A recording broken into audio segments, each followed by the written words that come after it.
Hello friends, ఈ video కనుక నచ్చితే లైక్ చేయండి. ప్రోమోలో ఏం జరిగిందంటే పల్లవి తను రేడియో జాకీగా వర్క్ చేస్తూ ఉంటుంది కదా. అయితే ఆ రేడియో కంపెనీ వాళ్ళు ఫోన్ చేస్తారనమాట పల్లవికి. హలో మేడం చెప్పండి అని అడగానే ఇక అప్పుడు అవతల ఎఫ్ఎం వాళ్ళు ఇలా మాట్లాడుతూ ఉంటారు.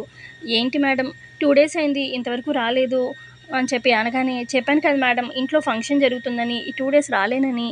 ఎప్పటి నుంచి వస్తారండి అంటే ఆల్రెడీ 'గలగల విత్ కోకిల' అనే షో చాలా పాపులర్ అయింది. మీరు ఎన్ని రోజులు లీవ్ పెడితే ప్రాబ్లమ్ కదా! అసలే మీ ఫ్యాన్స్ చాలామంది ఎదురు చూస్తున్నారు, అడుగుతున్నారు 'కోకిల' గారు ఎప్పుడొస్తారు ఏంటి అని. మేనేజ్ చేయలేకపోతున్నాము అని చెప్పి అటు ఎఫ్ఎం వాళ్ళు అంటూ ఉంటే, అదే అండి ఖచ్చితంగా 2 డేస్ అయితే కావాలి. ఇంకొక్క రోజు అంటే రేపొచ్చేస్తానండి. రేపు ఖచ్చితంగా వస్తాను అని పల్లవి చెప్పగానే, సరే అండి అయితే రేపు ఖచ్చితంగా రండి అని చెప్పి ఆవిడ ఫోన్ పెట్టేస్తుంది. ఇక పల్లవి వెనక్కి తిరిగి చూడగానే అక్కడ చరణ్ ఉంటాడు. ఏంటి ఎవరితో మాట్లాడుతున్నావు అని చెప్పి చరణ్ అడుగుతాడు.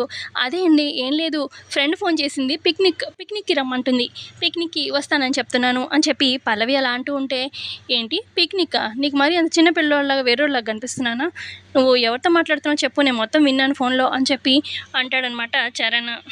అప్పుడు పల్లవి, ఏంటండి మీరు, నేనేమన్నా మీకు తెలియకుండా ఉద్యోగం చేస్తున్నానా ఏంటి, చెప్పకుండా జాబ్ చేయడానికి వెళ్తున్నా అనుకుంటున్నారా అని చెప్పి పల్లవి అనడంతో ఇక చరణ్ ఆశ్చర్యంగా అలా చూస్తూ ఉంటాడు. ఇక పల్లవి, ఇదేంటి నేను జాబ్ అన్నట్టుగా మాట్లాడేశానేంటి అని చెప్పి పల్లవి షాకింగ్గా చూస్తూ ఉంటుంది. మరి పల్లవి ఏ విధంగా మరి మేనేజ్ చేస్తుందో చూద్దాం కమింగ్ ఎపిసోడ్లో. ప్రోమో నచ్చితే లైక్ చేయండి. Thanks for watching.